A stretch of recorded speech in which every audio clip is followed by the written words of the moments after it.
Is Hey, that Rob, switch to active welcome. speaker? Is that the one? We're just turning everybody Hey, how are you? off because we'll talk to you at the end of the meeting. Hang on in there, okay? Yep, just turn your video and your mics off, and we'll turn them all back on at the end so we can do our mingle after the speakers.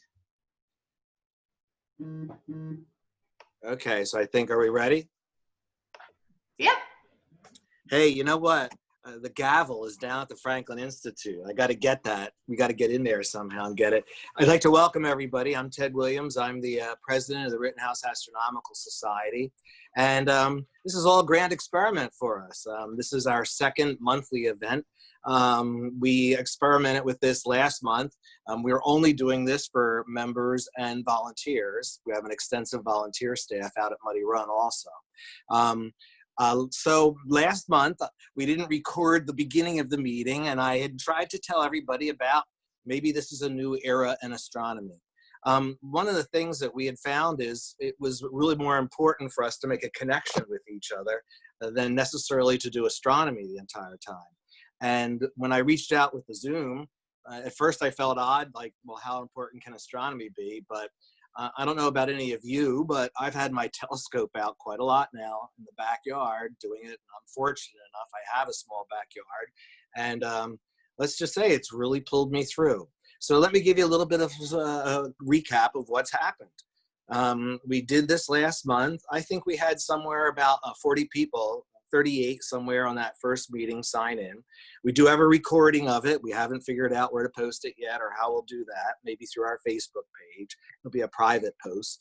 But what we're going to do is we're following kind of the same format we did at our meetings. So we have a couple people have come together tonight. This is all done live and everybody's just learning how to do this at one time.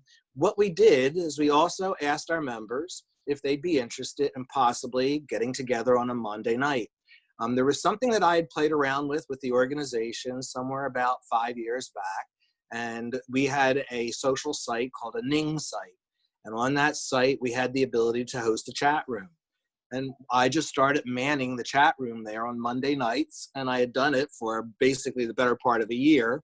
And you could get a regular flow of about 15 to 20 people on that chat room. And the value of it to me really was that I met one of our board members. He was an older member who's now on the West Coast and was still on his membership with us. So he chimed in. That's David Brown. He's now our board historian. I even got to meet with him out at the solar eclipse. And this is all just talking through this chat room. I also pulled in 3 or 4 guest speakers from the chat room. You guys might remember Eric Briggs, who discovered some 18 supernova on his own. Well, that was all through that chat room. So I floated the idea, the board supported me, and they just said, if you want to open up this Zoom site. So we made up a name and we call it Astroquora, which is a place to bring your astronomy questions. And what we do is we open it up on Monday nights. We've had an average of 15 people. We have informal topics that we've been covering, binoculars, bino viewers. I think this next Monday, the topic might be astronomy cameras or video cameras, but there's no real formal agenda. You could share anything. We call it astronomy sharing. And if you wanted to, we open the portal at 8:15. People talk with each other at 8:30. We kind of do a round robin of sharing astronomy equipment. People talk about their success or failure, and it's been some good beginning pieces. So we've already had a highlight that, you know, kind of shocked me. We were last week or 2 weeks back, one of our members hooked this up to his telescope, and he was zooming in, and we had watched the surface of the moon, and we figured out how to annotate it. And then we also tried to look at like the Beehive star cluster. And what kind of really impressed me was we caught a shooting star. And it was kind of funny because, you know, we have 22, 23 people all in the background. I guess we're starved for that connection to nature, because all it really was a little video streak, you know, on our iPad or your computer screen. But just the fact that it happened, it made it kind of a unique experience. So to that end, this Saturday night, we're also going to try to do this. And we don't know. We're doing everything experimentally.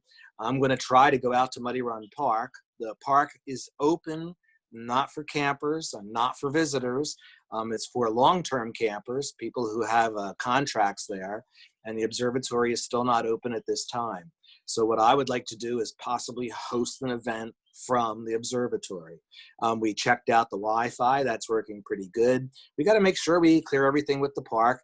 We can't really draw people into the observatory at that time. That's still remaining closed, but what we'll do is see if we can draw people in online. So to that end, those of you who are here early, you were hearing Dan and I kind of talk about that. So it kind of is a new era in astronomy. Tonight was kind of neat because I reached out to Irene, and I'll talk a little bit about her after Denise. I've worked with Irene now the better part of 4 or 5 years up at the Hayden Planetarium. And I first asked her, could you do 10 minutes? And she was like, no, I'd like to go longer because she's very adept at Zoom. She's been using this with her college students up there also. So I'm kind of thrilled to have her here tonight. And I'll tell you a little bit about what she's going to do that is kind of unique also. So I'm going to stop all that hurrah. I'd like to welcome you and new members. I'd like to welcome you also out there. Like I said, all experimental. We're just trying this. So we're calling this a monthly event. And for these monthly events, we try to bring in guest speakers. We also have our normal lineup of speakers. And tonight, we still have the mistress of the universe with us, Denise Vaca. So Denise, do you want to pop in with your camera? And would you like to take over? Denise would normally be in the planetarium right now with us, and she'd be doing a talk on the planets. So ladies and gentlemen, our Vice President, Denise Vaca. Thanks, Ted. All right. Hi, everybody. I am going to start. Hopefully you will be able to see it. I am going to share my screen and just give you a little bit of update what's going on for the rest of the month of May and some planet stuff and maybe a little bit into June. So I thought I'd start with my favorite thing this time of year, late spring, the bat signal in the sky. And a lot of people look at me and say, what are you talking about? But there are a couple of stars up there, 4 to be exact, Procyon and Canis Minor, Castor and Pollux in Gemini. Castor's on the right, it's got the R in his name. Pollux on the left, got the L in his name. And then my favorite stars, we all know, Capella. Now, these stars are kind of left over from winter, but in the late spring, right now, if you wait for the sun to go down in the west, those 4 stars shine pretty brightly, and that's what makes the bat symbol. Now, I'm not an artist, but I drew this so you can get an idea what I'm talking about. In fact, I'll let you see if you can imagine the bat in the sky on your own.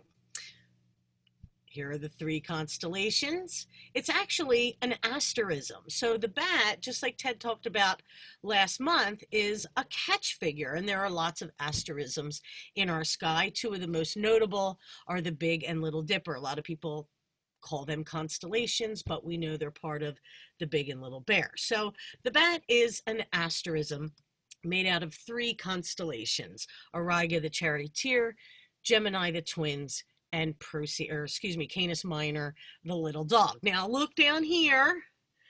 This is happening among those constellations. We are having a Mercury and Venus.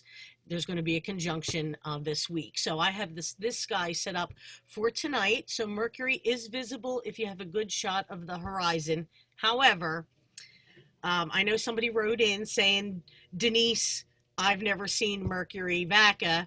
I have seen Mercury when we went to Cherry Springs.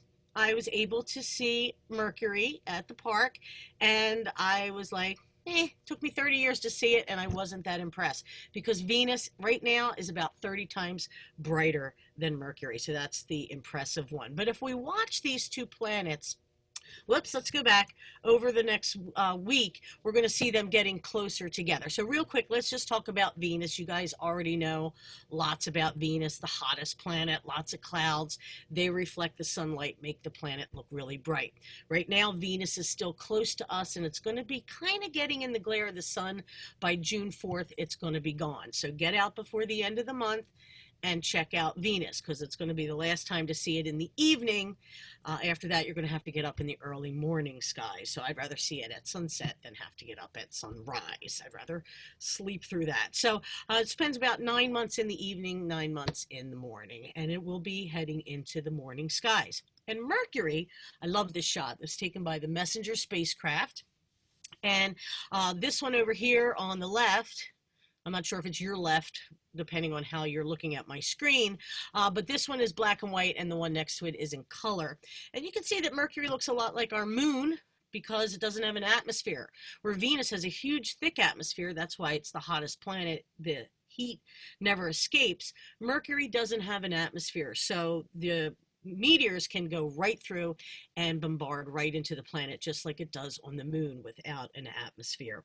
That's also, even though Mercury's closer to the sun, that's why it's not the hottest planet, because at night it's very cold, so there's nothing to smooth out the temperature, and that's what makes it look like the moon with all those craters. So over the week, Mercury and Venus are going to get closer and closer to each other in the sky. And by Thursday night, here's Wednesday, by Thursday night, they're going to be in conjunction. They're going to be 1 finger length apart. So a finger, maybe even a pinky, and those two planets, just like what conjunction sounds like, they're going to be close together in the sky within the bat symbol in the sky. So low in the west at sunset. Now Mercury's actually going to pass Venus. It's heading towards what's called its greatest eastern elongation, and that basically means it's when Mercury is going to be as far away as it gets from the sun in our evening skies, and that's going to happen on June 4th. But until then, you can watch Mercury pass Venus, and as Venus gets lower, the moon will be shining among those stars as well. So we're going to have a slight little tiny sliver of a waxing crescent moon on the 24th, and the 25th might be a little bit easier to see that crescent with those planets up there as well. And then by the end of the month, forget it, you're not going to see Venus anymore. So let's talk real quick about the moon. We had our flower moon, our full moon on the 7th. That was the last super moon of 2020. The strawberry moon is on the 5th, and we're also going to have an eclipse, which we'll talk about in a second. I just wanted to give a plug to this website here. It's called the Moon Appreciation Society, and they have a Facebook page, and they post some awesome pictures of the moon with all the craters highlighted, so you know what you're looking at if you're going to check out the moon in your binoculars or a telescope. So the Moon Appreciation Society, I thought I'd give them a little plug. It's one of my favorite places to browse because I love the moon. So let's talk about that eclipse. It's going to be on the 5th, so before our next meeting. We're not going to be able to see it here in America. It's going to be on the other side of the world over there. And it's not going to be a full eclipse. It's only going to be a partial. It's going to be penumbral, which means it's going to be the outer part of Earth's shadow. It's not going to be deep within the shadow, so we're not going to see a blood moon. But it'll still be eclipse, which is kind of cool. And since we have all these great videos and people taking pictures with cameras and SLU and all that kind of stuff, even though we're not going to be able to see it here in North America, we'll be able to see pictures of it and video of it online. So get out and check out the eclipse on the 5th. So, morning planets. We do have some nice visual planets in the morning. We have Jupiter, Saturn, Mars, and this shows Pluto in there too. You're not going to see Pluto in your telescope, but Jupiter, yes, it's not going to look like this. This was taken by Juno. I thought I'd show some different pictures. We always look at the full planet, but Juno is just coming up with some amazing pictures of the gas giant where we can see these awesome and fantastic cyclones and storms and upper atmosphere disturbances of that planet. If you're going to be looking at it on the, let me think about this, it's the 28th of May, there will be a double transit of 2 of Jupiter's moons. Their shadows will transit the surface of the planet, so maybe you get your telescope out if it's clear on the 28th. Saturn is the other planet that's going to be up, and Saturn and Jupiter are both in retrograde, so they're going to look like they're going to get a little bit closer as well. Not quite conjunction, but then they'll start separating. Another great picture of Saturn. Everybody loves looking at Saturn in a telescope, so if you haven't done it yet and you don't mind staying up till 3 o'clock in the morning, get out and check out Saturn. If you do mind staying up, wait till later summer, and you'll be able to see it earlier in the evening. Mars, also a fantastic shot of curiosity there on Mars, the red planet. It's also up early in the morning. I would say maybe 3:30, 4 o'clock, probably the best time to start seeing it if you have a nice clear view of the horizon. And if you're up that early, you might as well see if you can check out Comet Swan. I've heard and read both sides. It's going to be great. it's not going to be great. This picture is great. It was taken in Namibia under really dark skies. It's headed right near Triangulum tonight, and then it's headed into Perseus, but you can get maps from Sky and Telescope or online to show you where that comet is going to be. They're expecting it to be good, so you never know. This video is pretty fantastic. We can see the tail. Of course, we all know what happens. The dirty snowball, the nucleus starts melting, for want of a better word, and then the stuff kind of flows out because of the solar wind, and it looks like hair flowing behind the comet. In fact, that's where the word comet comes from, coma, which means hair. Our ancient ancestors actually thought these were princesses flying through the sky with their hair billowing in the wind behind them. The comet has gotten brighter, so chances are, I mean, if Joe Stieber's here, maybe he can let us know if he saw it and what it's supposed to look like. But it is going to get close to us pretty soon. In fact, the 23rd, I think, so Saturday is when it's closest. It's only going to be 72 million miles from us. And since I was showing you a picture comet, I thought I'd show you pictures of the comet I took. This is Comet Hyakutake, which is in the mid-90s. It was taken with a really crappy camera, but we can see it had one of the longest tails recorded for comets, and we can see the tail and the nucleus here. And Comet Hale-Bopp, which was known for those two distinct tails, the blue one and the dust one. So I just thought I'd share those pictures I took way back in the 90s of the comet. And that's pretty much it for lots of planets, comets, moon, lots of things to look up. So hopefully you won't get bored. I'm going to stop sharing my screen, and hopefully you'll get out there and look at the stars. Hopefully you enjoyed it. I'm going to pass things back to Ted. Thanks, Denise. Renee has to pass it back to me. Okay. Yep. Host has asked you to start your video. All right, I'm back. Thank you. Oh, Denise, I was thinking about two things. One, the Moon Appreciation Society. I'm really getting into the moon again because I'm using this new video camera, and I'm going to relearn all that stuff. Could you share that link on like the Facebook page, or also maybe type it into the chat room here, because afterward I can let people kind of copy that also. Yeah, I'll try to find that while, yeah. Nice job. Well done. I appreciate that. Sure. I'd like to welcome some of the new people who came into the room. I'm not going to do it by name, but thank you. We have you all in a muted capacity and your screens are turned off. Please hang around at the end. We do turn them all back on so that people can converse. Make sure everyone knows, if you look down when you have your more, there's a couple options. If you like what you see, you can always give somebody a thumbs up.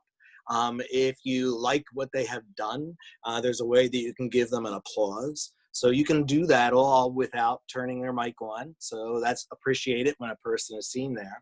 And any one of you know there's a chat room running with this. You should be able to find a button somewhere on your panel right there that'll bring up the chat. If you look in the chat, you can talk to us as a group. I see Joel wants to do some stellarium telescope. We're going to have a lot of that coming up. And we also can talk to people privately in the background. So if there's somebody you see there and you want to talk to them, you're more than welcome to do that. So Irene Pease. Irene, I met years back. We were in the planetarium. And I think the most amazing thing about working at Hayden is some of the colleagues I get to work with. Irene doesn't know this, but in the Phelps Planetarium, we have quite a difficult challenge flying around in 3D. This has been available for like the Hayden. We've been doing this now the better part of a decade, and we've gone through a couple different versions of software there too. But our audience, besides just seeing the Zeiss, which really is like a sky from earthbound view, Irene has worked with me on shows and with others where we transform and we go over to a digital sky. And then she's mastered the art of flying around 3D virtually. So when I was talking to her about doing this, we first had the idea that Irene's basically the same thing as me for the AAA. Now, there's an astronomy club that's associated with the American Museum of Natural History, just like our astronomy club. Yeah, just as our astronomy. We'll get to that. Yeah. Yeah, well, I could say stories there, but just as ours is supposedly, well, we think we're still associated with the Franklin Institute. We hope that'll happen, but might not be this year. I'm unsure about that. Anyhow, she's kind of the counterpart for me. She's the president of her society also. The thing that I enjoy working with Irene is she has a real nice knowledge of the night sky. She's very adept at being in a terrible city sky and still entertaining people with it, because she does that outdoors. And I think we have developed a style that we really can play off each other in a planetarium. It's always a joy working with her. So I'm kind of proud to bring her down here and have her work with us tonight. So ladies and gentlemen, from the Hayden Planetarium, a colleague, let's say I'm proud to have her here, Irene Pease. Go ahead and take it away, Irene. Welcome, Irene. Hi, oh my God, Mike. Hi, everyone. Thanks for having me here. I know I was really excited when Ted first asked me to come and just share a little bit about what the Amateur Astronomers Association does. So again, I'm with the president of the Amateur Astronomers Association in New York City. We predate Hayden. So we're 93 years old, and basically a lot of the founders of the association wound up founding and starting up Hayden Planetarium. And so they used to be very mixed, very much connected at the beginning of Hayden. And we've kind of gone our separate ways, but we still collaborate on some things. So it's been a pleasure working with Ted, and he'd asked me about, maybe sharing some of the things that we do. Looking forward to just sharing some of that with you tonight. So I have a gazillion different screen share things. Let me just start off, I'd slide somewhere. Okay, I'm not gonna full screen it because then it explodes on my face. So this was the original title that I just stuck with, Astronomizing Around New York City. Astronomizing is just a word I like to use. And yes, we do a lot of astronomy, a lot of outreach, really is kind of what our association is known for, among other things, around New York City. So just looking out kind of over the skyline-ish, I've observed in all 5 boroughs, day and night, not day and night in all of them, but near one of the roofs, off of one of the roofs of the World Trade Center, and Midtown and Uptown. Here's the Brooklyn Bridge. I've observed at Brooklyn Bridge Park. Way over here is Verrazano. I've observed way out there, and I live way over here. We're going to see that in a little bit. But yeah, there's a lot that we do all over the city. So originally, I was going to talk about just these 3 things, just kind of what we do, what the Amateur Astronomers Association does as a group, and just talk about different things we do for outreach. But we don't do any of that right now. And I'm like, I don't think you would want to either. It's not really safe. So I'm gonna kind of abbreviate that part of my talk and talk a little bit more then about what we are doing, like our transition to online, just share with you what that was like. I know I heard from Ted, some of the things that y'all have transitioned to. So I wanna share what we've done. And then also maybe just a few minutes on what we are possibly anticipating moving forward. Again, just sharing our thoughts, because the future is full of question marks right now for a lot of us. And let me just pull up a chat, so feel free to ask questions as I roll along here. But yeah, so so we'll just plug through here. So one of the things that we're really known for around the city is our public observing sites. So we have a lot of sites, as you can see. These are, I think it's pretty much all of our main sites. So all of these sites meet regularly, either weekly or monthly or some combination thereof, throughout the regular season, spring through fall. We do have sites in all 5 boroughs. You'll note that most of them are in Manhattan or Brooklyn. That kind of also reflects our membership. So it's kind of horse and, or maybe more like a chicken and egg thing. Of our New York City members, 50% are in Manhattan, 25% are in Brooklyn, and then the other 25% are split among the other 3 boroughs. So yeah, definitely a lot of sites in Manhattan, because that's where a lot of people are, and a lot of sites in Brooklyn. but we have, you know, at least one in each borough. So two different types of observing that we do. I know you have your facilities out at Muddy Run, which again, kind of bummed that I didn't get to see it. Maybe next year, or you know, sometime in the future, I can actually pop over and be there in person. But talking about like bright and populated versus dark and empty. So we are kind of on the bright and populated end of the spectrum. Most of our sites are set where they are because there's a lot of foot traffic. So we do get a lot of people who show up to our observing sites because they know that we're going to be there, but we get even more people showing up who are just wandering by because it's New York and it's full, you know, foot traffic. Some of our most popular sites that people actually seek us out are on the High Line and up at Lincoln Center. Those are both weekly sites during regular times. One of the brightest sites, arguably Lincoln Center or the High Line, but I think the very brightest site is my site where I'm site chair. That's at the Brooklyn Museum Plaza. So that's this little telescope right in here, right by Prospect Park. That's right by where I live. So I just roll my telescope right up the block to it. But we are literally under floodlights. So not dark skies. We're not like seeing, we're not seeing deep sky objects much. Most of what we do on all of our sites, except for, I'm going to mention two darker ones, is planetary stuff. But just like the Mistress of the Universe was saying, like, look at the moon, it's amazing. Like, people love to see Saturn. Like, if you haven't seen Saturn, like, it's amazing. Jupiter and its moons, that's actually my favorite planet to observe. So for people like the public who've never seen any of that in a telescope, who've never even looked through a telescope before, maybe, like, they're just gonna be blown away. Like the event where I set up the telescopes for the Brooklyn Museum Plaza site, it coincides with an event in the museum. So there's a ton of people there. It's a Saturday night. There's a whole scene. There might be drinking involved, and we hear all kinds of expletives. Like, people get really excited. It's a hoot. So anywhere that you're able to just, you know, set up a telescope, people are gonna, you know, be around. If there's foot traffic, people will inevitably stop by because they're curious, or at least they used to. So we have the bright sites. We have a couple of darker sites out of Floyd Bennett Field. That's, you know, just across from the Rockaways there, basically. And then Great Kills, which is right in the state park. So those are more close to the water. Those are fairly dark for New York City. You still have a lot of sky glow, but you can start to see some more of the, like, deep sky objects at those locations. There are a couple of our observers who are really good at picking out, like, a couple globular clusters and open clusters and, you know, some binary stars from Lincoln Center, even under those bright lights.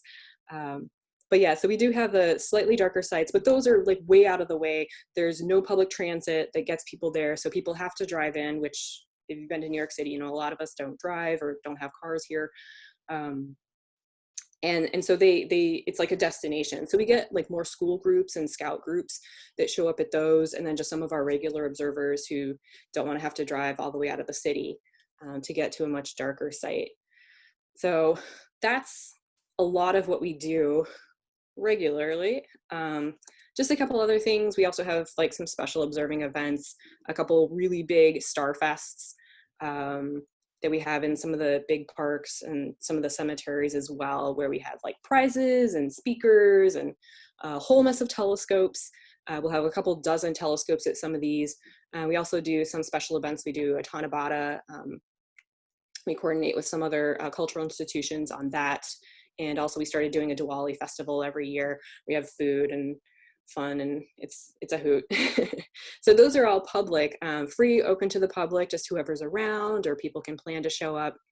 And then just some of our other public events. We have lectures, so I guess kind of like, I'm guessing, Ted, like what you have at Muddy Run, where you have some presentation and then observing. We don't have an observatory yet. Fingers crossed, we're working on it actually. But we have pre-public lectures, and those we rent out space at the American Museum of Natural History. We also have like Astro Answer talks, and we do, you know, public events like World Science Festival or other things, other events like that that the other institutions around the city might have. Another thing we do, and I'm just going to click over to our website. This picture, I'm sure you can't even tell what that's supposed to be. Probably just looks like some boxes. I don't know, can anyone read any numbers in there? Yes, no, maybe. Nope, not from here. All right, so I'm actually going to click over to our website for a few minutes. Let me share. So we have a website. Just expand this a little bit. Sorry, ignore that. Where we have observing, so that's where the map would be, lists all our observing sites and the different times where we meet with that. We have lectures, I just mentioned those. We have like a whole, one of these got postponed, another was canceled, but one we did have, so I'll talk about that in a little bit. We have classes, which I'll talk about. I guess it's not, I think there's a link on the main page, but the calendar, there's a Google Calendar of our events that you can subscribe to. So this is the AAA calendar. Notice a lot of stuff is canceled.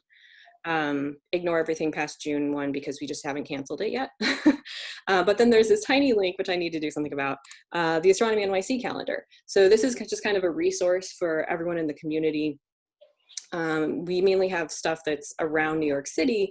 Times like this, it doesn't matter anymore because everything is online. But beyond what we have going for the Astronomers Association, we have just other events that might be free or small fee that are open to the public. So that's just kind of a resource that we have for the public. I think that was all I wanted to show on there. So go back to a couple slides. So all the fun things we do for the public. And then we do have some member-only events. So I mentioned we have the classes, we have socials. They often involve alcohol. And we have a very, very active astrophotography group. So I know Ted mentioned an image, and Misters of the Universe shared one of the images you'd taken of the comet. So we have a lot of folks who are very active in that as well. And they have meetups and classes and things. And we also do have trips that are members only to dark skies. So usually once a month or so during the summer, we go up to North-South Lake. So we have a relationship with the park up there. So we book some time where we can spend the night in one of the parking lots up there, and it's fabulous. It's always nice to actually see the Milky Way. So I don't get out of Brooklyn a whole lot because I don't have a car. It's another reason I wanted to go to Muddy Run. But yeah, it's a nice trip up there. So that's our member stuff. So March happened, and yeah, we've basically moved. I would say, relatively successfully moved almost all of our events, almost all of our initiatives online. We did have our first lecture ever online. It was kind of nice that people have asked us for a while, like, oh, can you stream the lecture? Can you record the lecture? And we just kind of haven't gotten around to it. So our March lecture was canceled, but we did have a fabulous speaker, Robert Coyne. And I'm actually gonna, I'll pop over there in a minute, who presented. So he's from University of Rhode Island, and he works with the LIGO research group. So he presented, so you can actually see that presentation on our YouTube channel, which I'll bounce over to in a little bit. We had a class that was in session, and we had to transfer like within a week right over to Zoom. So that worked, and we have 2 classes running right now completely on Zoom. One of the classes is using Google Classroom to coordinate topics and share announcements. Usually we use Google Groups, so I'm sure you have like an email list where you communicate. So we have a couple different special interest groups. So those have been active still since the shutdown. And then we still have meetups. So this is from one of the astrophotography meetups. So they're still meeting up every week now. I'm actually in the astrophotography group. I just stepped in because I'm the president. So I was like, you know what, I'm just gonna pop in here and see what it's like. So we've basically moved our events online. The one thing we haven't moved online is the public observing, right? So I'm going to talk about that in just a little bit. We also, have, maintained our social media presence. So we have the same tag, AAADOTORG. If you want to follow us, we are at AAADOTORG on Facebook, Twitter, and Instagram.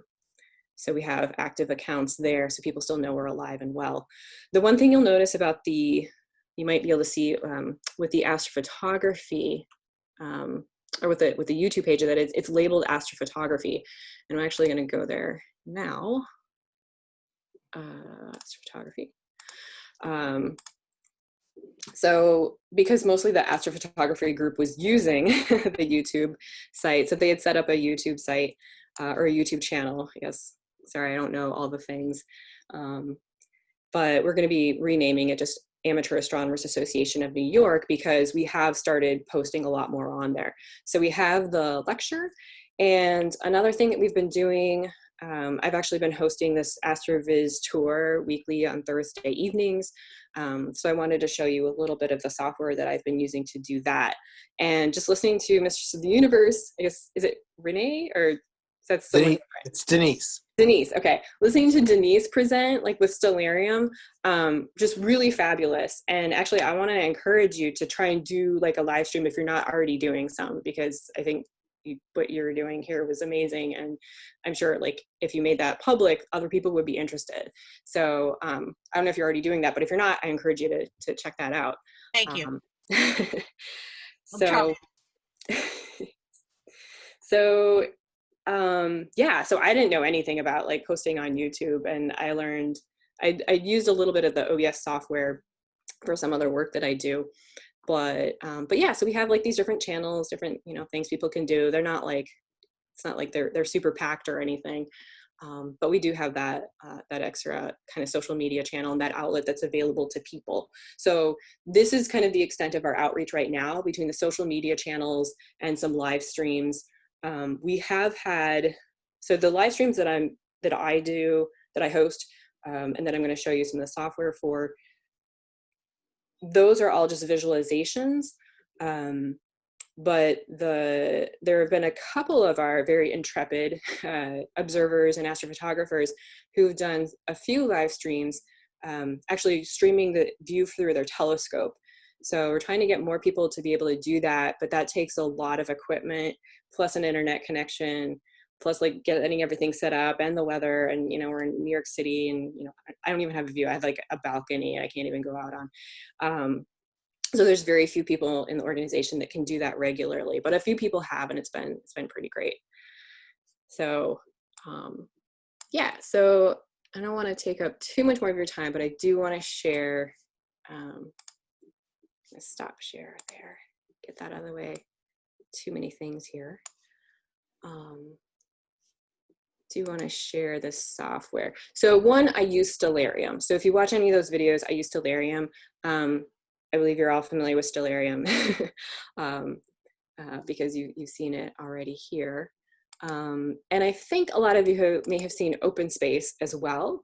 But actually, maybe I should just ask, have a lot of people seen OpenSpace? Yes, no, not really.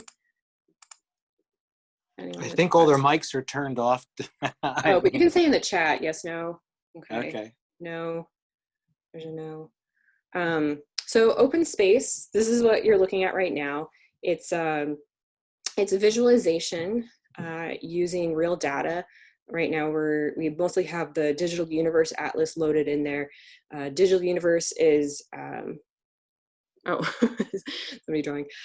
Digital Universe is curated at the American Museum of Natural History, and OpenSpace, which let me just type the website here. You can download it for free. It's freeware. OpenSpace project.com. So if you go to openspaceproject.com, you can download it.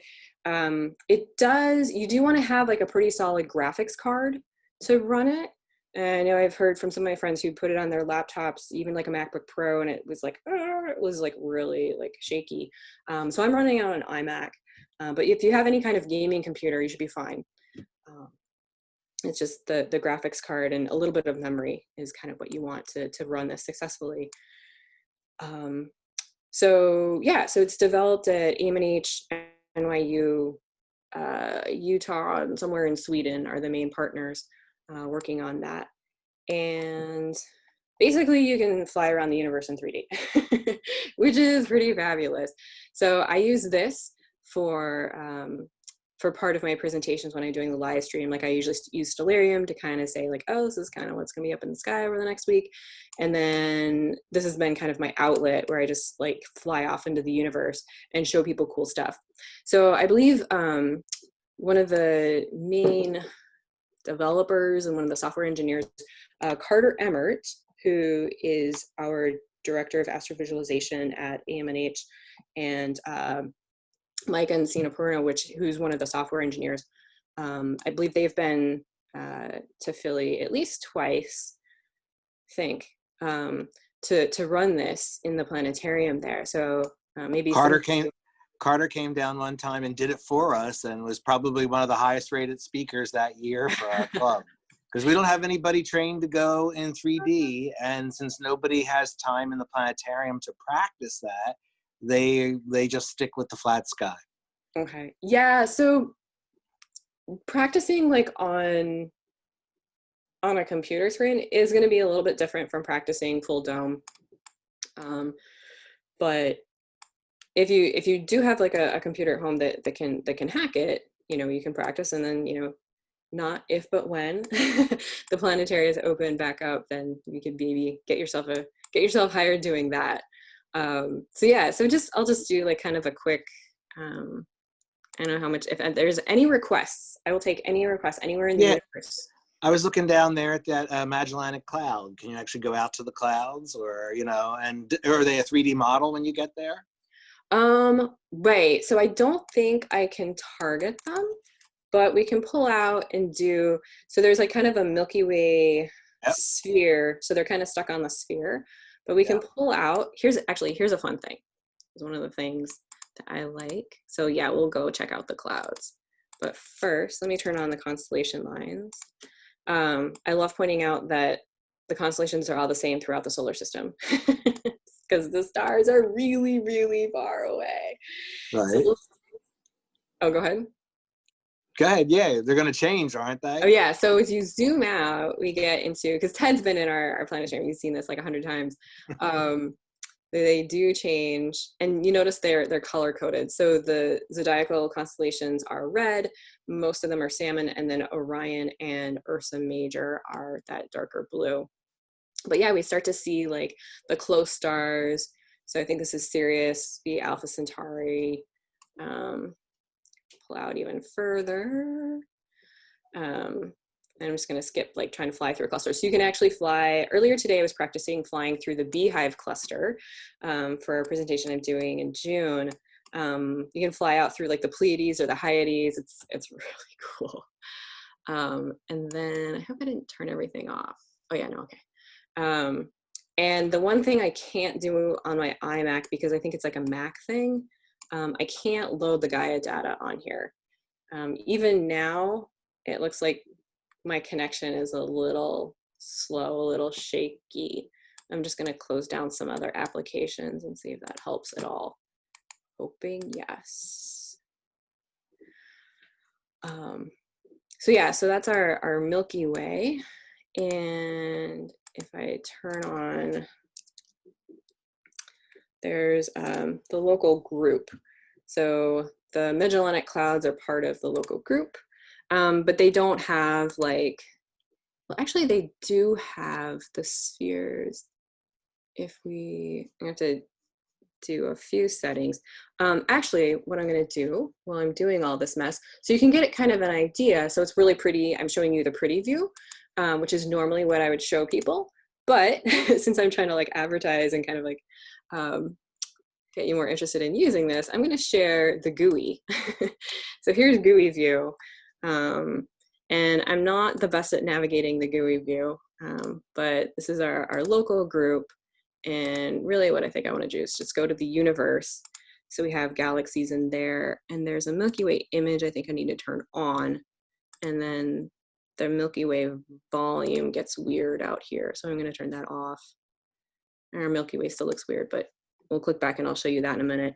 But I'm going to turn on the Tully galaxy images because I think those show up as part of the local group.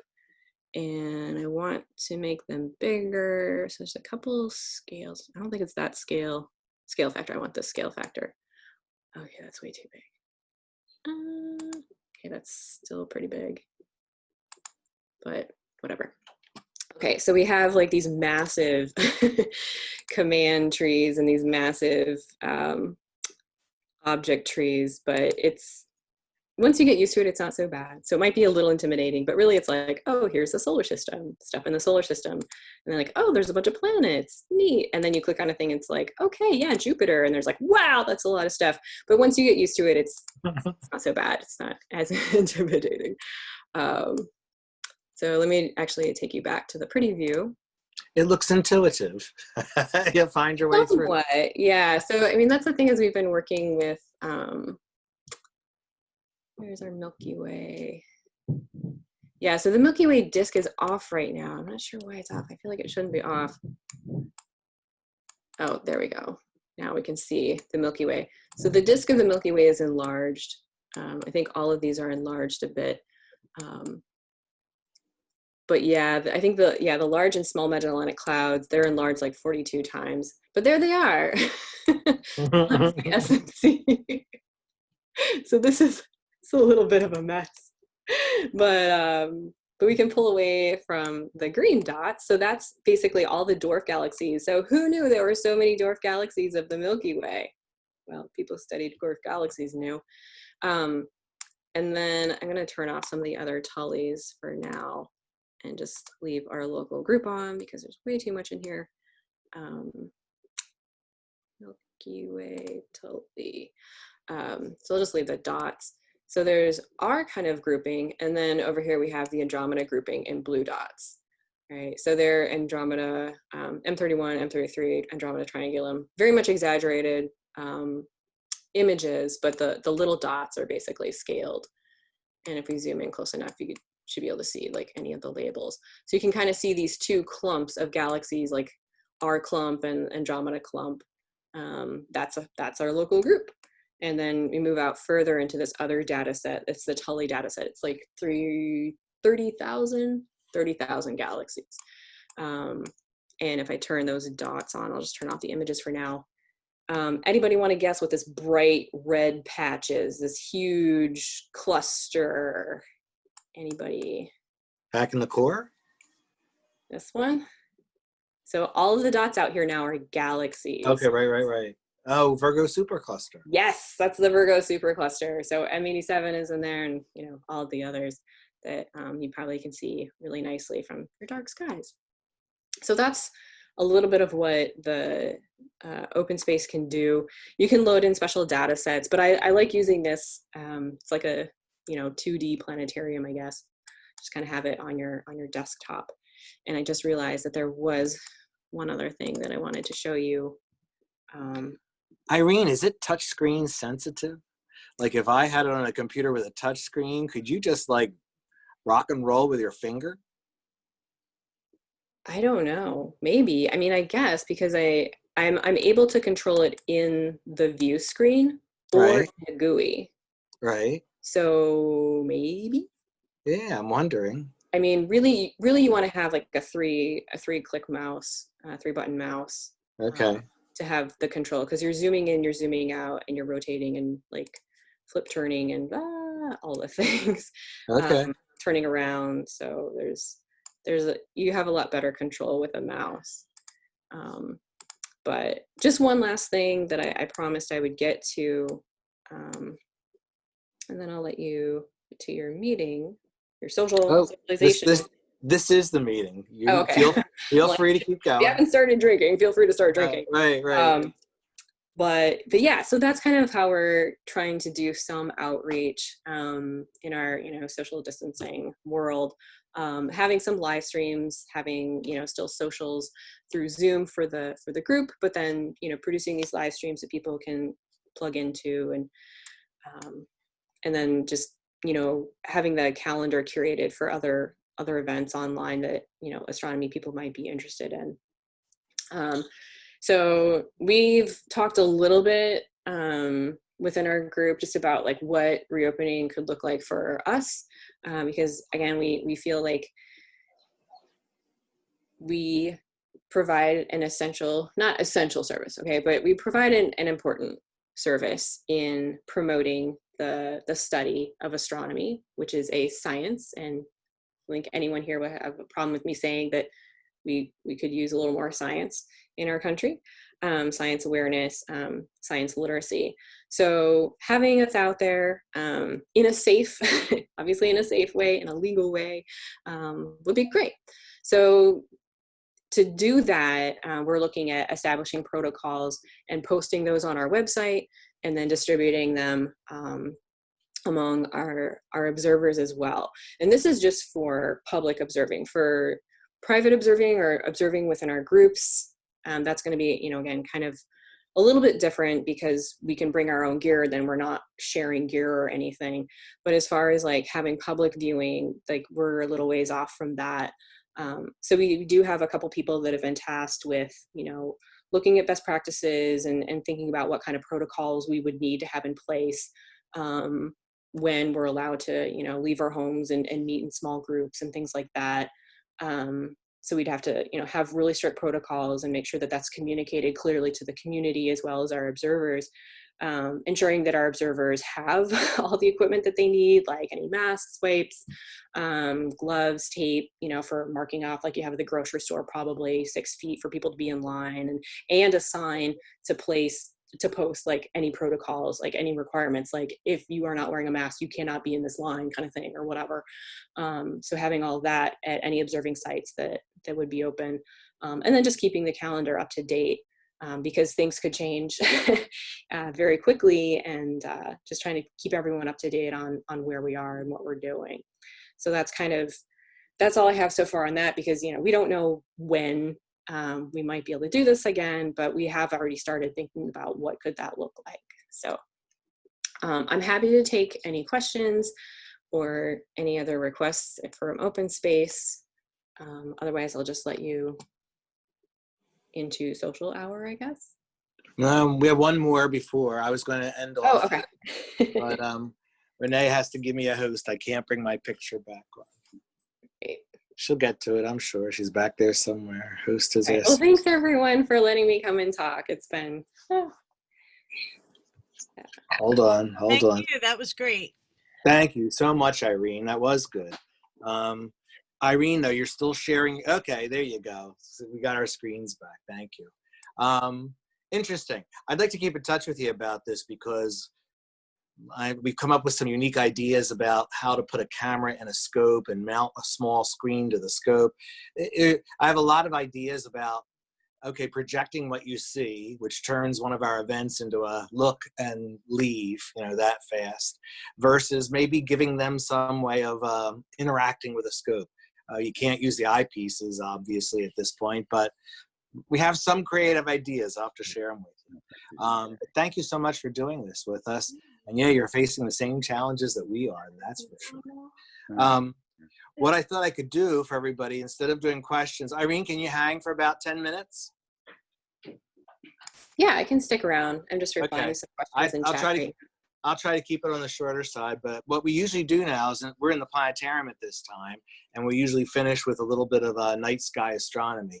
So I have a user request here. I'm looking at the chat room, and Joel is saying, well, maybe somebody should be using some astronomy and possibly showing us what we can see in the night sky. So this is a user request, Joel.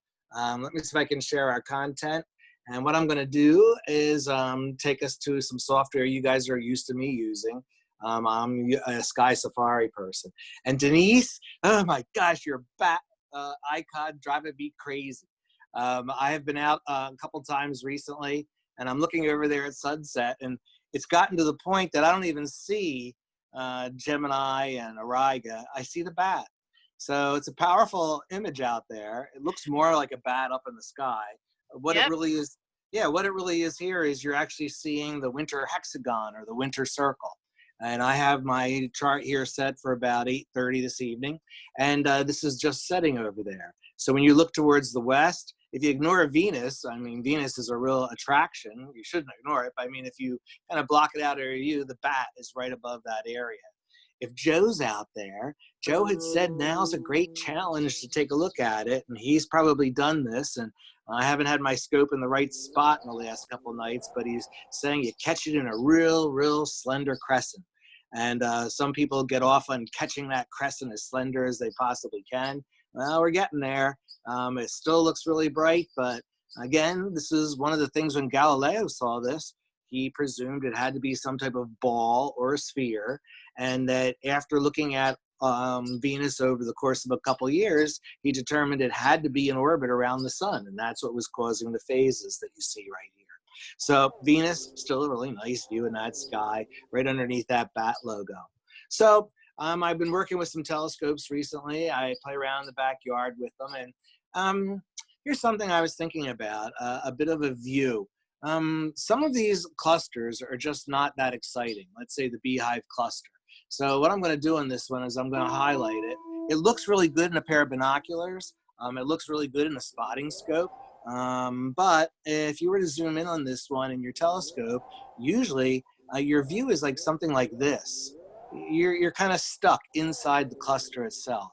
And I'll be honest with you, if you share this with somebody who comes up to the telescope and they just look at it in it this way, they're just going to say, well, that's the sky.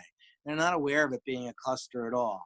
So I've played this kind of a trick on some of my friends. Right before we were under lockdown, they were over, and it was one of those nights I couldn't get a lot in the sky, and I put the Beehive cluster, and I thought, if I just show them it, it'll make no sense. So what I do is I set it up so that my scope, they only have to move it in longitude. I set the scope up, and if you know, there's a northern and southern donkey star up there in Cancer, the crab. Well, you actually find one of those stars. I think it's this one right about here. And you focus on that one. And then what you do is, you slowly give them the paddle and let them pan through it. And when they pan through it, I got the same reaction from everybody, like, wow, look at that. And, you know, you let them keep moving it, and then it passes by. Now, they're not going to see a big circle like my software is showing, but let me see if I can get something else highlighted here. Okay, so it's going to keep circling it. But again, when you pan across it, it actually is a lot more exciting to take a look at that. So you can take an old worn out sight that you've probably shown your friends before in your telescope. And I've said this to a lot of people, and I know I get a lot of people angry about it. Be brave. Let people share your telescope. You can do this with a Dob.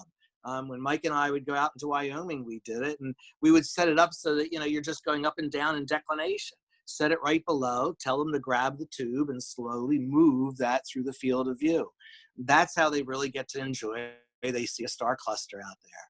So, you know, the sky's kind of lax in some clusters over here. They tend to be kind of big, so you don't have a lot of telescope views out there. But I also had an interesting thing. If you have been listening to our website, highlight it right on the front page. Renee is doing some star talks for the New Jersey State Museum. And Renee was talking all about her favorite constellation, Hydra. It wasn't one of my favorite, but once I found out she was into it, I thought, I got to find this thing. And I finally picked out the entire thing across the sky. The thing really is massive. You're not even going to get it from here. Maybe I can practice this with. If I take something like in the nose right here, and I measure from it to the tip of the tail right here, 74 degrees across the sky. So to find this means you've got to have this fantastic panoramic view. It's a giant, you know, constellation. And what I didn't realize was it's another constellation that shares some stars with the Cup, crater of the Cup. If you come around to the springtime sky right now, Denise had showed you some of the asterisms that were there. But if you look at the asterism here called the Virgo diamond, there's also something called the spring diamond. Spring diamond, though, is actually a lot bigger. So let me see. I don't know where my annotation tools might be. I don't know if I can bring them up. Okay, I can't, but it starts down here. I'll highlight the star for you. If you go all the way down there at the bottom, that's Spica. That little diamond, it's typically called the diamond of Virgo. More recently, in the past couple of years, this other diamond has been appearing called the spring diamond. It goes from Spica And I'm going to do a measuring tool so you can see how big this actually is. It goes from Spica up here to Denebola. That's 35 degrees. So if you hold your arm out and you put your pinky and your thumb out, that's 25 degrees. And I believe another fist above that, that's 35 degrees. Now, do you see connecting? Well, this is the two you have to connect right here. So you get up to Denebola, and that's 35 degrees. This one's a little bit tougher. What you have to do then is you go to Cor Corrales. So wait a second, here's Denebola. And how about, I'm going to measure the width again. We're going up to Cor Corale now. Another 27 degrees to get up to there. That's the next part of this diamond. Now, you can find the next one yourselves, everybody. Go down to Arcturus. That's that real bright one at the bottom of the kite right there. And then go back down to Spica. So that is the spring diamond that actually marks out the spring sky. And it's massive. When you look over towards the horizon, the southeast horizon, it's going, almost up to the zenith over top of your head. So that's an interesting one, and I try to find that and focus that out. But to answer Jello's kind of thing, so I'm looking around for what's some easy clusters that I can find. And at this time of the year, it's kind of neat because if you look over towards the east, we have 3 of the brightest globular clusters visible to us. They're all centered around Boötes. That's that sideways kite right there. So if you look above Boötes, right about there, that's M3. I think M3 is like the second of the brightest of them. If you go over where the keystone is, see down where Hercules is, kind of upside down, bottom left, over there, that's the great Hercules cluster, M13. And then over here is M5. These 3 I've actually put together in a talk a couple different times. I call it the Great Globular Triangle. It's the 3 brightest globular clusters. Not necessarily always close, although they are rather close. Hercules is, I think, 25,000 light years out. So let's take a gander like M3, because that's the first one I've been picking out on this one. Everybody, when you first look at globular clusters, they think they all look alike, and you got to look again because initially they do, but if you look at them, they have a character all of their own. This has a really nice delineation of stars. The core is fairly well defined, but if you look how the stars, it's like a pile of sand.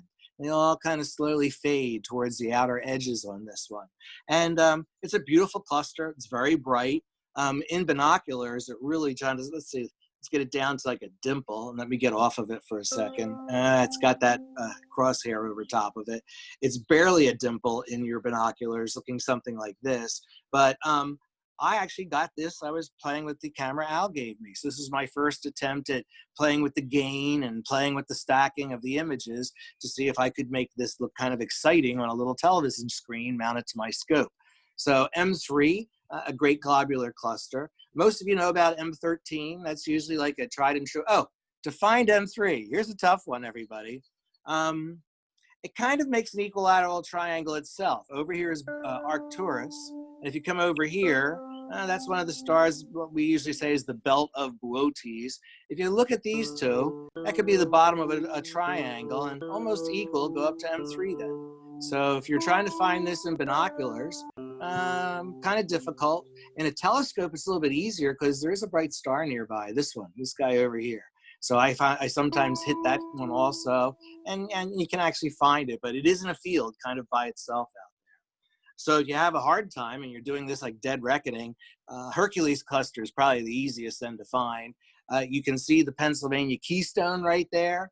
And I could say you're just looking between the belt and you're looking through the edge star here, about 1/3 of the way down there. And that's where you find that Hercules cluster. So if you have your telescopes out, this is a good one with binoculars. We can see this at Muddy Run naked eye averted vision. I haven't seen it straight on, and I think I'm cheating because I sometimes know exactly where it's at. I can pretty much pick this out with a laser without seeing it up there. After you look enough, the sky just becomes all these little geometric patterns, and that's how it's kind of easy to find there. So Hercules cluster, that would be the second of those clusters right there. That has different, I didn't comment on this one.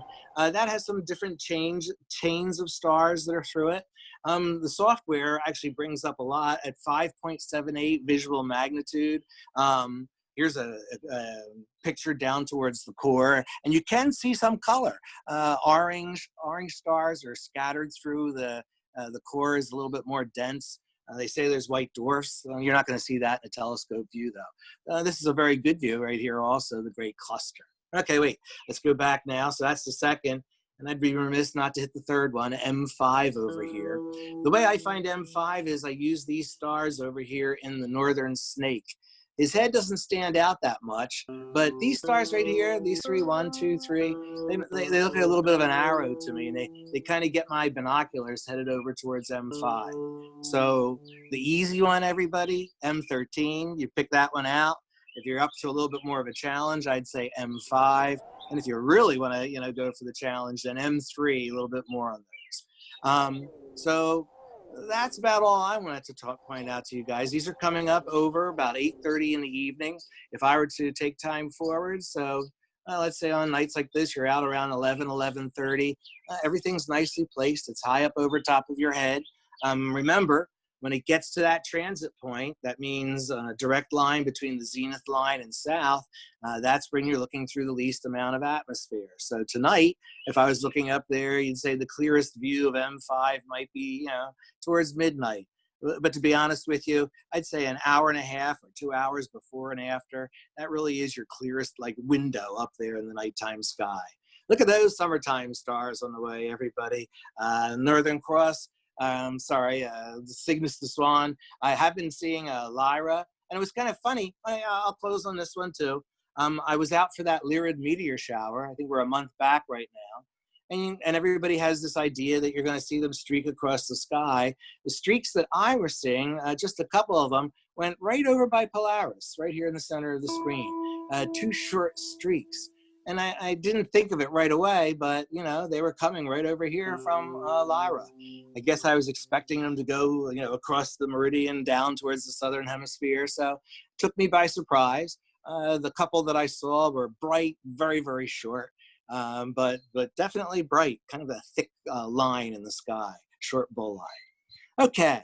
So that's a little bit about the nighttime sky. So I still have, I think, Irene here. Let me see if I can unshare my screen content. Got to figure out how to do this now.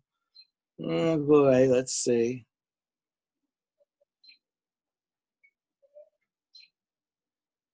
All right. So, whoop.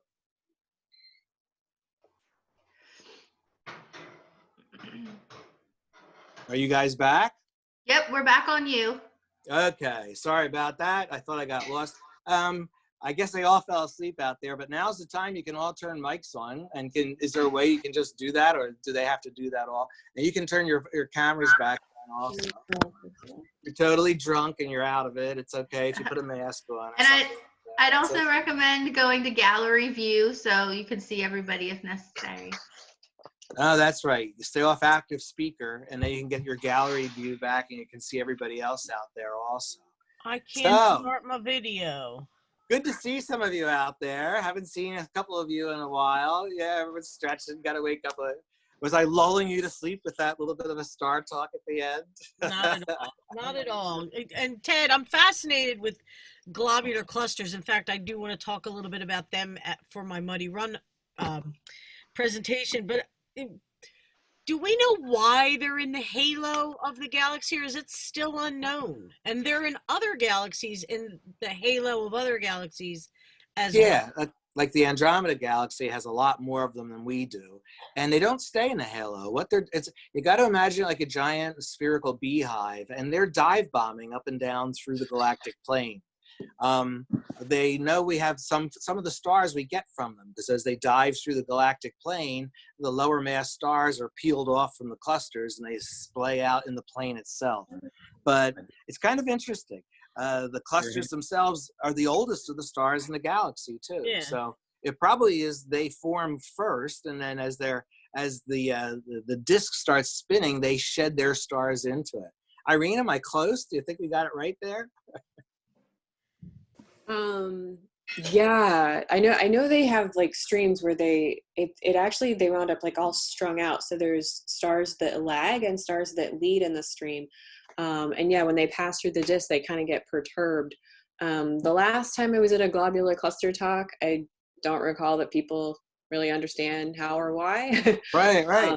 And also there was a weird thing that happened. There was, I don't know if it was young, you know what? I don't remember. I'm not sure. It was either a young globular cluster, an old open cluster. Probably an old open cluster because yeah, the globulars tend to be they tend to be older. But it's funny. I was just telling someone I'm actually going to be talking about globular clusters in my live stream this week. So if you want to see the version in open space, see what that looks like, feel free to tune in. Did you put that link to it? Did you put it in our chat room somewhere? Oh, So we can I'll put that in there right now. So Irene does this, I believe, on Thursday night, right? Yeah, it's Thursdays, 8 to 8:30. It's short because I mean it's just a fun thing for me and public service, whatever for anyone. But it's like an outlet for me, so I'm just kind of relaxed. No. Usually having wine at that point, so yeah. Well, that's why I said, and these guys might be interested. So that's Thursday night. What time did you say? Got to repeat it a couple times. 8 o'clock, and the link. I'm going to look to make sure it's there right now. Go into your chat room, everybody. There it is. So she's got a YouTube link right there. And what I'll do is I won't turn the meeting off right away for a while. If you have to figure out how to copy and paste the link to get to that site, you'll be given plenty of time to do that. Anyone have any questions for Denise or Irene? Oh, I was going to say you can also just go to aaa.org. So you can also just go to the website, and there's a link at the main page for the AAA. There you go. And that one popped up on my screen. Very good. Nice. I did have a question for Irene about the app and using it on Macs. What were you saying was a potential problem with it? So for open space, it mostly works on Macs or PCs. The one set of data that I've tried to load that I haven't been able to load is the Gaia data. Gaia, okay. So one is just massive, but I know that I have memory for it. I got like extra memory and everything for my computer because I basically got my computer so I could do like video production and run open space and the whole 9 yards on it. But I was talking to one of the developers and he said there's like a weird thing. So like if I have the Gaia data set in what I'm loading, when I first load open space, I can see it like blinks on and then it turns off, and it does it in like 2 hemispheres. I'm like, so it'll tell me that Gaia is on, and I'm like, no, I don't see Gaia.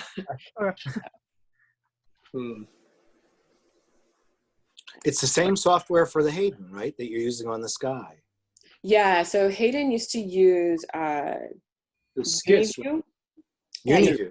He used to use Uniview, yeah, by Skis. PartyView is still available. Uniview doesn't have support anymore, and there was like a contract. Anyway, so we basically transitioned away from that. But now in the Dome, we're basically using open space for pretty much everything. I started using it for my presentation. This went bankrupt, right? Yeah.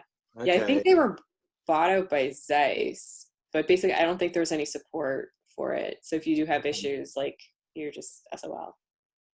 Man, that was the be-all, end-all in the beginning, wasn't it?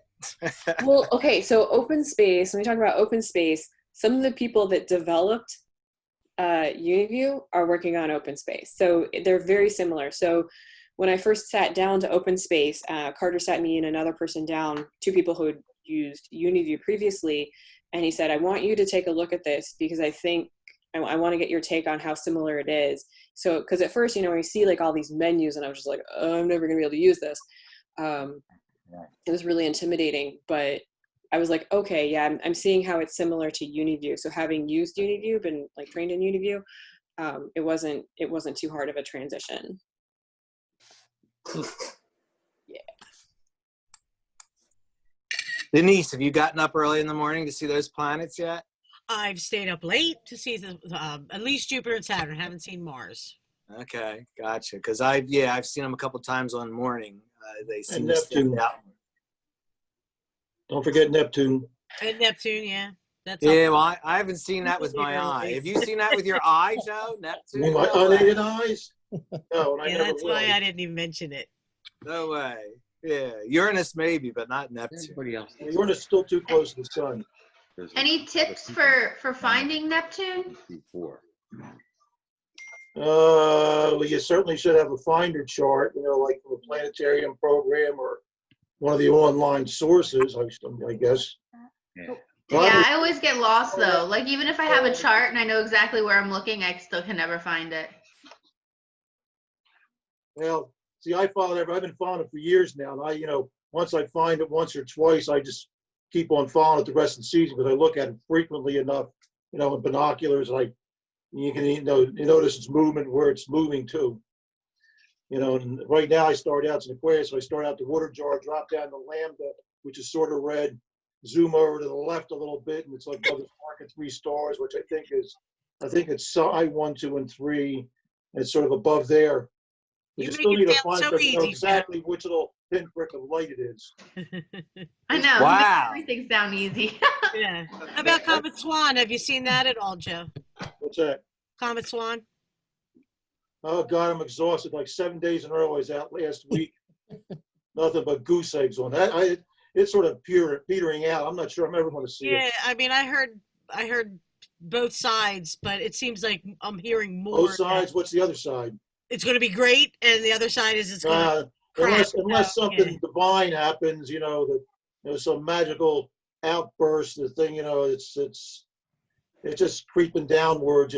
But as J.J. Gonzalez just issued a report this morning, he finally got out to his mountain site over in Spain, like at 1,500 meters, which is about a mile high, and his magnitude estimate, I think, was like 5.7 or something. But he's always a magnitude brighter than everybody else, so that means it's in the 6s. So that's really brutal for seeing in twilight. Yeah. It's less than 10 degrees high, before when the sky is it's only moderately dark, not even really dark. It's brightest twilight. That's the problem. If it was 6 or 7 magnitude, it would be easy to see if it was in the nighttime sky. But it's it says low on the horizon and will continue to be so in the morning and then later on in the evening. Yeah, I just brought it up I'm because not I wanted to optimistic. show my gratuitous pictures of the comets I took back. Oh, you see some fine pictures, and there was like a week ago or so, Damien Beach had one on the APOD. It was just exquisite. But that was taken from the southern hemisphere when it was high in the sky, and it's also Damien Beach, who's pretty good at those things. I thought they were neat. Denise, did you use a tripod? Did you use any timed I exposure? think it was like a long exposure on the hood of my car, probably You try to take a 20, picture? 30 second. Yeah. Well, I know a guy in the South Jersey Astronomy Club, Ray Mayer, took a picture with basically a relatively short, like I do, sort of snapshot kind of picture. And he actually got a recognizable smudge at the correct position. It's certainly not anything you put on the APOD, but, Right. well, so he was still disappointed, though, because he could not see it in his 12.5-inch scope. And he won't mark it down unless he sees with his eye. He's like me. Wow. You got to see it. And he lives down in Cumberland County, so, he was under dark skies anyway, although with the twilight and the moon, I'm not sure how important that was last week. So finally this week, the moon's going away, and now the weather stinks. Joe, So do it's me the a life of the observer. Do me a favor, Joe. Remember, we can't Yes. premiere your website because it's not secure. Well, I don't know. I might be able to do that, because if you do it, if you put the browser up and then you link that, you can probably see. But I was trying to go directly to it. So that's one of the things I was going to work on. If you do a private thing, in our test mode. That's Okay. something to work Because I was on. going to say, well, in the meantime, do me a favor, go into the chat room and put the address to your website. I can attest to everybody here. Joe's put some amazing work on his site over the years. It's just snapshots. It's just snapshots. Yeah, well, still, it's some amazing. It's not APOD at all. It's like, although I do have recent additions. I was out last Friday night. I finally saw. That was my big achievement so far this year. I was out. I've been doing this regularly, going out to look at Venus. With a scope. Watch the crescent, which is really nice. It's like a really, really delicate little thin thing. But on Friday night, the weather was really nice. In fact, I got my first mosquito bite, and I saw my first bat of the season. So it was warm enough. But I picked up mercury. Really? Nice. So that's 60 elongations in a row now that I've seen. Not to decide when I'm going to quit. I quit at 60, finish up 10 years. But I'll probably just keep on doing it, knowing me. Yeah. No great reason for it, but I do it. Is there a Guinness World Book record for it? I doubt it. You could probably apply for Yeah. it and get the record. Probably no one's even tried. Yeah, nobody else is as goofy as I am, right? Still, it might be worth it. But You don't might have- forget also, we're coming up, and if the weather, pray for that. The weather's nice on Thursday night especially, but also Friday night. Mercury's going to be like less than like 1.25, 1.5 degrees from Venus. Like they're going to be a nice little pair up there if the weather permits. And Venus is easy enough to see, but Mercury can be more elusive. But, once you got Venus as a guide, then bingo, you got Mercury. Because a lot of people have never seen Mercury, at least the legend goes. And I know a lot of people don't seem to be too interested in it, but, it's certainly, often overlooked object. It is difficult, it's never far from the sun. Like I said, Joe, go to the chat room and put your website address down there, and then you and I will practice and see how we can get that in for a future. Let's do it on one of those Monday night sessions. Yeah. Anybody else have any questions for our guest, Irene or Denise, or even myself? Any comments? Any astronomy you've seen? Oh, go ahead. Speak up. It was a very good meeting. And Irene was awesome. Thank you, Paul. Thank you. And I'll say that again for Irene. Thanks, Irene, for doing this with me. She's always a joy to talk with in the planetarium. Ted, Yes. have you extended to Irene and her group the opportunity to come to Muddy Run when it opens again?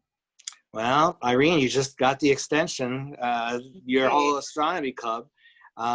Yeah, we have to wait till we have that approval to do that. But We'll send a seaplane, land in the harbor of New York, and fly you down to. Dangle it down, I'll grab on and hang on to it.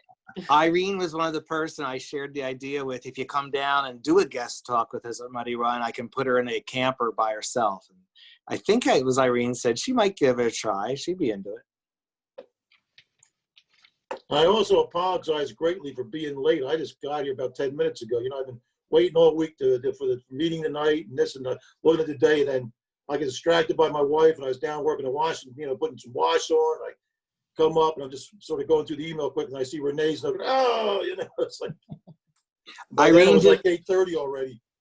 Irene took us on a little bit of a tour of her organization. I can say it's quite impressive. She won't think that, but they're outdoing us up there. Believe me, they've got much more of an organization, in gear. And she also did some virtual flying in 3D. Took us out around the galaxy, took us all the way out to the Virgo supercluster and back. You know how Carter would come down from New York and do it for us in the planetarium? Do you remember that a couple of years back? Year back now, 2 years? Well, Irene was doing some of the same stuff. We might even ask her to come back sometime and do that. And Al, Irene might be, if you're interested, she might be interested in being one of the guest speakers if we do a Zoom event through Muddy Run this summer. I would love to. Yeah, I'm trying to channel my inner Carter, like just practicing flying and presenting at the same time. There's a lot of things I'm trying to work on, like with these streams. And also just commenting on like what we do with the Amateur Astronomers Association. We are a 93-year-old organization. I'm not sure how old Rittenhouse Astronomical Society is, but we're 93 years old. We're in New York City. We have quite a few members. And not all of them are active. So even like with what we do, it's with a relatively small percentage of our membership. So it's just some people that like love getting out there with a telescope and having at it. So We've got a lot of clubs. Yeah, we're tooling around right now with the idea of virtual meetings, monthly meetings, and depending on how it goes, if we decide to continue doing that for the rest of the year, I'm sure there's a spot for you. Oh yeah, I'd love to be back. And another thing I just wanted to comment on, as far as like having online meetings and having we just started streaming our first lecture. We've been doing this lecture series for decades. I think actually since the organization was founded, and people have asked us like, oh, can you do this online? And the one that we streamed, it was the last one of the season, so we didn't have any more. It was just the one. But there were some people that were able to attend who've never been able to attend a lecture before. Right now, there are members that are taking classes that have never been able to take a class before because being there in person was just not practical for them. So a lot of like the things that we're trying out now, and I'm sure you'll be seeing as well at your organization, that like some of these things we want to kind of keep into practice, even when the world does open up and we can do things in person. Like this is kind of forcing us to kind of expand our horizons and find different ways to make things accessible to people. So I had my same feelings, Irene, because I thought after we're done this, if we learn to communicate this way, it can only make the group stronger. I get to see everybody's name. I get to know who people are now in the group rather than, you know, I just, in a way, it just adds the organization. So when we're through all of this, I was going to hope that we do some type of, you know, continue something like this in the future, besides just the big meeting that we usually have in the Franklin Institute. Well, And it's that's- interesting because who knows if we'll ever go back to the Franklin Institute. I think even if we do get back to completely normal, I still wouldn't, you know, just quickly discard this Zoom thing. As you said, there's still, you know, the potential for some good coexistence. Joe's a good story for us, Irene, because he was with us for about 5 or 6 years, but personal problems, challenges, he can't come to the meetings now. So we had lost touch a good year.